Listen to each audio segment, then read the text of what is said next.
This is Al Brooks, and this is my price action trading course. This module has to do with trading strong bull channels. Remember the market cycle. The market is either trending or it's in a trading range. And when it's trending, it starts with a breakout, which is a strong trend, and then it transitions into a channel where the market has pullbacks, and then the channel eventually transitions into a trading range. The trading range can break out in either direction, and then the cycle begins all over again with that breakout. Trends have spikes initially and then channels. The spike is the breakout phase, and it's a strong bull trend. And the market is very one-sided. For example, if we're talking about a bull trend, and the bulls are totally in control of the market. Eventually the market starts to have pullbacks and a channel develops, and the market then is in a weak bull trend, certainly weak compared to the breakout phase. There's some two-sided trading, but it's still a bull trend, so the bulls are still stronger than the bears. But the bears are occasionally in control, and that's what creates an occasional bear bar or an occasional pullback. That's evidence that the bears are in control for those brief periods. How do you know that a channel is present? Whenever you see signs of two-sided trading, the market's in a channel. Channels are always contained between two lines, but sometimes it may be difficult to understand what the two lines are. So sometimes it's not always easy to see what lines the market is using to create the channel. But if you, with experience, and if you look hard enough, you'll usually be able to find the two most likely lines. The types of channels. A channel is a type of trend, and it's part of a trend, and it's sloped up in a bull, it's sloped down in a bear. A trading range is a channel. It's an entirely horizontal channel. Triangles and wedges are channels. Triangles are mostly sideways. Wedges are either diagonal and sloped up or down. But they're channels because anytime the market can be contained between two lines, it's in a channel. Channels can be very strong, almost as strong as breakouts, or they can be very weak, almost as weak as trading ranges. In a strong channel, there's minimum two-sided trading, and the market's behaving much more like a spike. When you're in a strong channel, only trade in the direction of the trend, and we're talking about bull trends here, so you only want to buy. When it's in a weak channel, and they're very prominent two-sided trading, big swings up and down, you should trade it like a trading range. Buy low, sell high, and scalp. Since it's a bull channel, make sure to buy low to take the longs. Taking the sells at the top of the channel is less important. When you're looking at the market and you cannot decide whether a channel is strong or weak, assume that it is strong and only look to buy. When you're looking at the market and you cannot decide if it's still in the spike phase or if it has transitioned into the channel phase, assume that it's in the breakout phase, in other words, strong, and only look to buy. When channels look like this, very tight, very small pullbacks, they're spikes on higher time frame charts. This is the weekly S&P, the weekly spider. When channels look like this, only look to buy. Don't worry about taking shorts. You won't make money on the shorts because the sell-offs won't drop far enough to make a profit. This is too one-sided and no significant bear strength. Here's the daily spider. When a channel looks like this with very broad swings, very deep pullbacks, you certainly should buy because it's a bull trend, but you can also short as well. When a channel is very tight, it's still a weak trend compared to a breakout, but it can be almost as strong as a breakout. And when it is very strong, you trade it like a breakout and only trade in the direction of the trend. And if you look at a higher time frame chart, that very tight, strong channel is simply a spike on the higher time frame chart. Here we have a gap up and then a couple strong bull trend bars. So the spike is the gap plus the 2 bull trend bars. And then you can draw 2 lines that contain the price action. So this is a channel. But look how small the pullbacks are, 1 or 2 bars, and they don't even fall below the prior bar.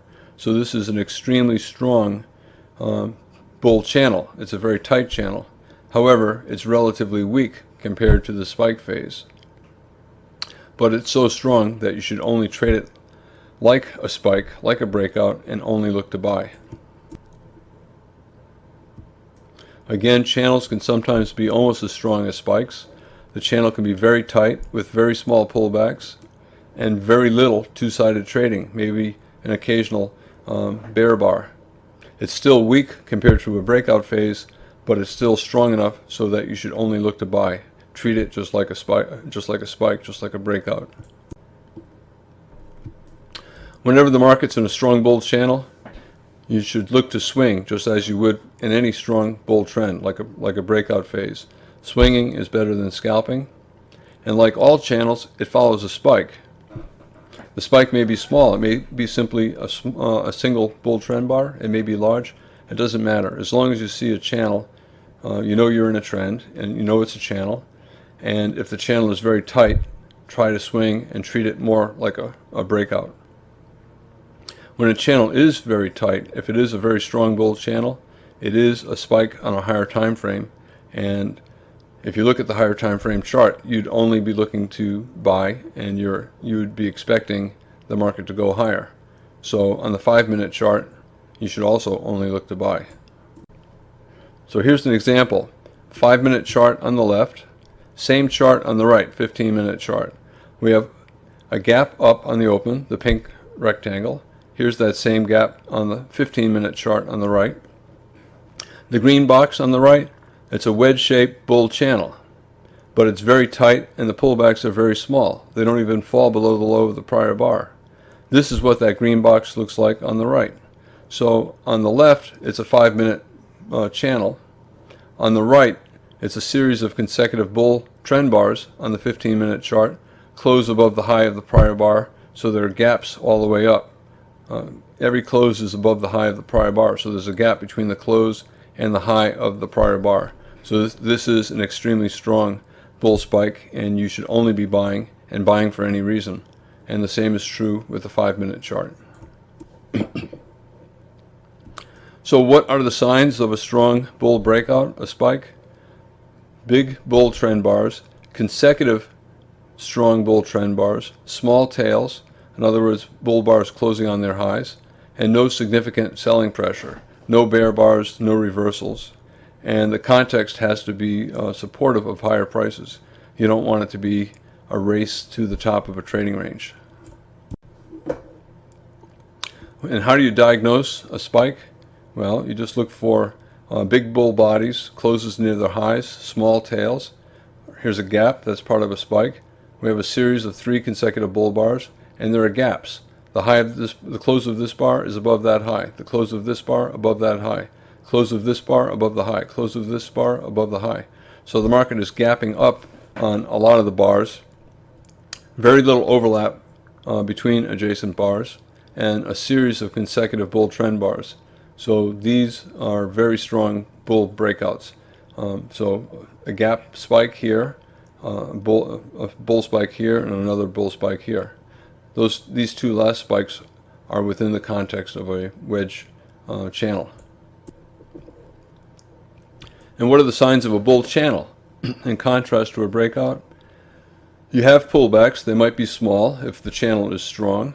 There might be an occasional bear bar, some overlap between adjacent bars, some areas of sideways trading, and a lot of the bars will start to develop tails on top of the bars.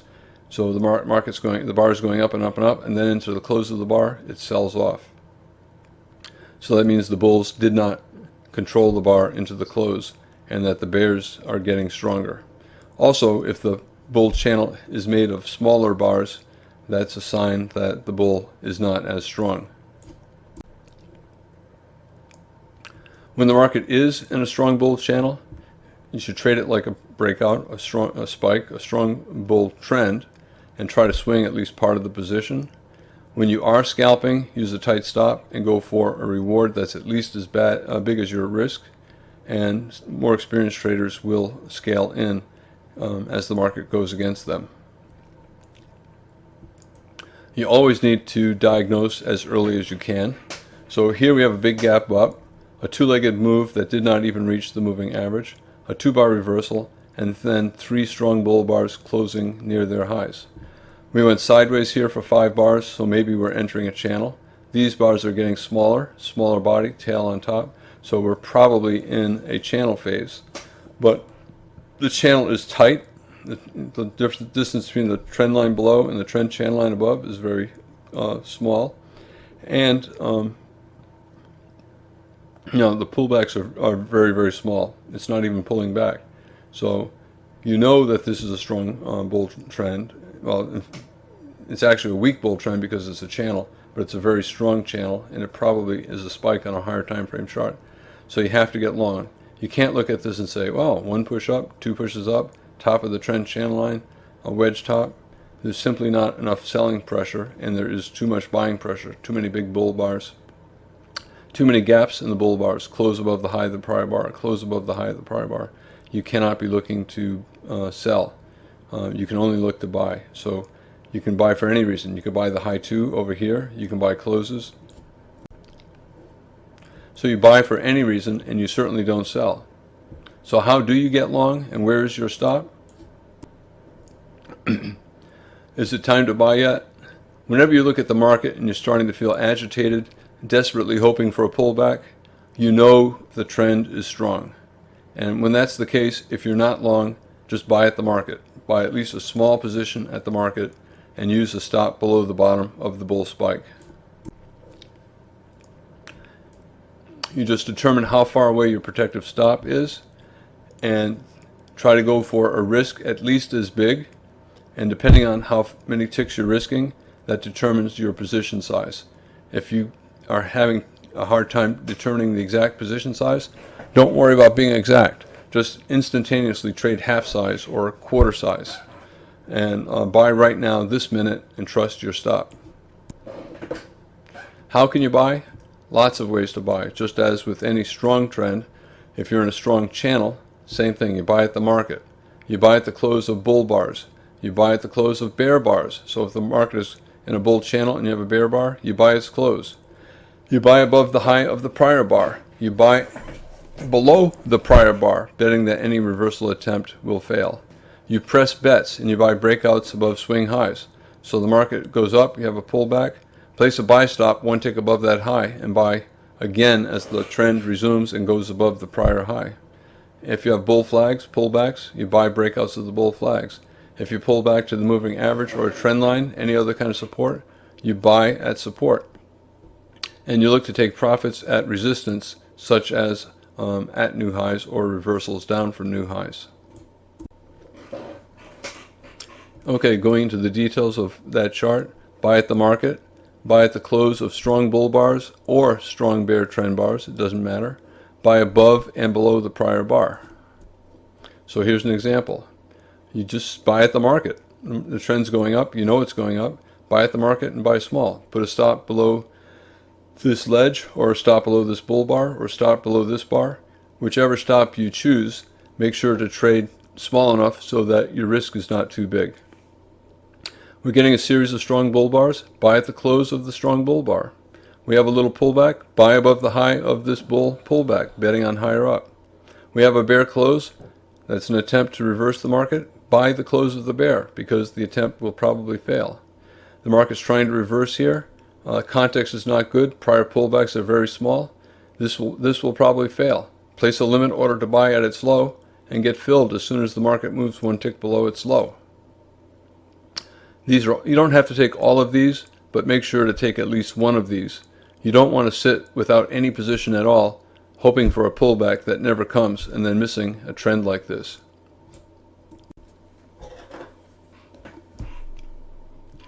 Okay, isn't it sometimes better to wait? Well, it always feels like the market's forcing you to buy too high at the top of a channel that just keeps growing up. And it feels that way because it is. Traders are always afraid that a big pullback could come anytime. Maybe we're having a buy climax. Well, you are having a buy climax, but that doesn't mean the market will reverse. A lot of times it'll have a series of buy climaxes, and when the trend is strong, you have to get long. The setups, they never quite look good enough. You know it's a bull trend, and therefore you believe there's a 60% chance that the market will go higher, yet it never feels 60% certain. You still have to take the trades. You know, you look at it and you say you think it's going higher. That means you're 60% certain. Trade it like a 60% trade. Figure out where your stop is. Take a position size that's appropriate for that stop. Place a profit target equal to the same number of ticks as you have in your stop, and then exit when the market gets up to your target. If your actual risk is less, you can go for a smaller target. You'll never be more than 60% certain, but don't be paralyzed by the 40% chance that you'll lose. You are going to lose. You're going to lose 40% of the time, even if you're a good trader. But 60%, that's as good as it gets. And if you're going to trade for a living, you have to trade. Okay, so setups never look quite good enough. You know, you can buy closes. You know it's going up. You look at this, you say, well, I don't know, even if it pulls back down here, it's still going up. Well, if it pulls back down here, is it still going up? Probably not. And therefore, somewhere below this bar, you'd say, well, it's probably not going up. So that's where you put your stop. Below here, below this entry bar, below this breakout bar, below this ledge. You know, pick whichever one you want. The tighter your stop, the more likely you'll get stopped out. But when you look at this, you know that the one thing you know is if it gets below this low, the low of the day, it probably will not go up further. So worst case scenario is you put your stop here, calculate how many points you have to risk, and then trade small enough so that you can rely on the stop. If the market just quickly goes up 2 or 3 points and you're able to take 2 or 3 points out, take at least half off. If it's going up slowly, you might take all of it off. So if the trend is weaker, you might take more of it off. Okay, so now we got another trend bar, and now we got another breakout and a bunch of dojis. So we're entering into a tight trading range. 3 pushes up. We have a push, and then here's the second push, and then the third push. These 2 bars. So is it a wedge top, and should we expect a correction back down here or here? The channel up is so tight that I would never look to short. We have 3 pushes down, 1 push down here, second push here, third push here. So it's a triangle and a bull trend. Could very well be a bull flag. I think it's reasonable to buy above that high, or you could wait to see if we get a pullback to the moving average. We got a bull reversal bar for the triangle buy setup, which is good. So you could buy 1 tick above the high of this bull bar. Bear is trying to reverse, and you know, the market ticked 1 tick below the high of that bear reversal bar.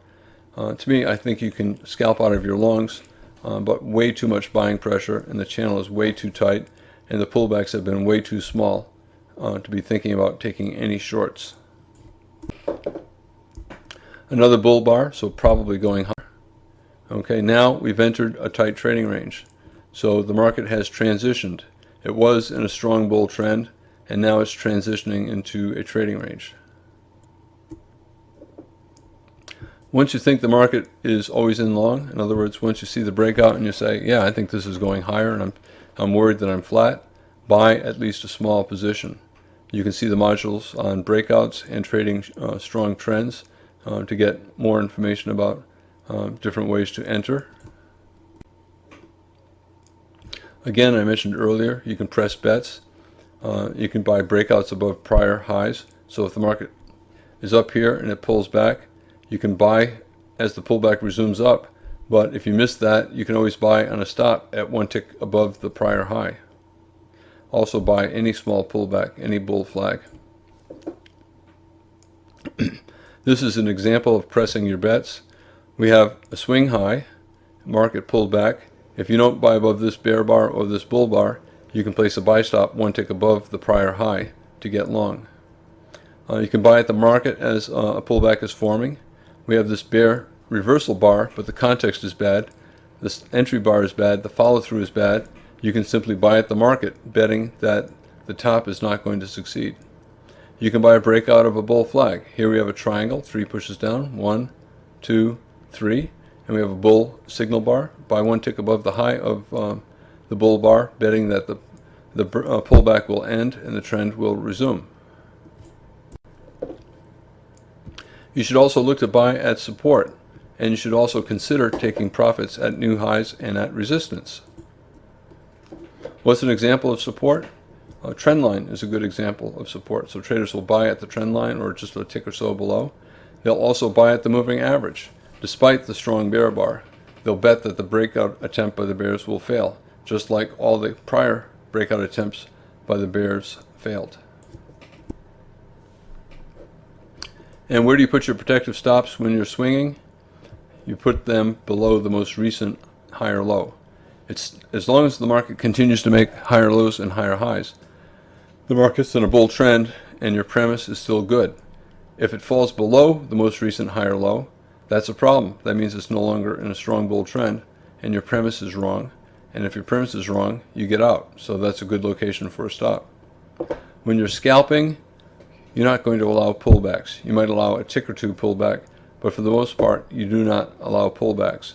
If you have a strong trend bar or up or a strong trend bar down, either one, get out below the low of the strong trend bar.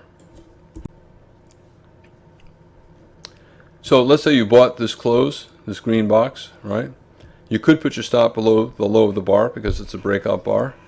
You could also put it below the low of the most recent higher low. That is a better stop, but it's a wider stop, and wider stop means higher probability of success, but when you lose more ticks. Both are valid approaches. Let's say you bought here at the close, or for any reason, above the high of this outside up bar, above the high of this bear reversal bar after it triggered in shorts. You can use a tight protective stop below the low of the bear breakout bar, or you can use a wider stop below the low of the most recent higher low. Same thing, the wider the stop, the more likely you'll have a profitable trade, the less likely you'll get stopped out. But when you do get stopped out, you'll lose a little bit more money. And that's okay, both ways are okay. The market transitioned into a trading range, so you stop trading it like a bull trend. It's now a trading range. You trade it like a trading range. You buy low, you sell high, and you scalp. I don't feel that it's as necessary to worry a lot about taking the shorts because we're still in a bull trend, but I definitely would try to take the longs. Okay, IOI here, bull bar here, breakout pullback here, small breakout pullback here, outside up here, maybe buying above that bear bar. I don't know.